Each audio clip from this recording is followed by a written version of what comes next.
ஹே குழந்தைகளே, எழுத்து நல்லா இல்லைன்னு யாராவது சொன்னா நீங்க என்ன பண்ணுவீங்க?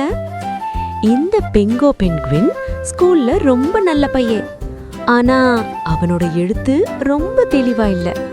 டீச்சர் சொல்றாங்க, பெங்கோ இன்னும் கொஞ்சம் பயிற்சி தேவை. நண்பர்கள் சிரிக்கிறாங்க. எவ்வளவு மோசமா எழுதியிருக்கான். பெங்கோ ரொம்ப சோகமா இருக்கான்.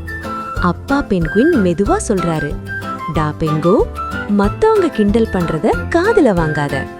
தினமும் கொஞ்சம் கொஞ்சம் பயிற்சி பண்ணினா நீயே பெரிய மாற்றம் பாக்குவ. அந்த நாளிலிருந்து பெங்கோ தினமும் பயிற்சி பண்ணா.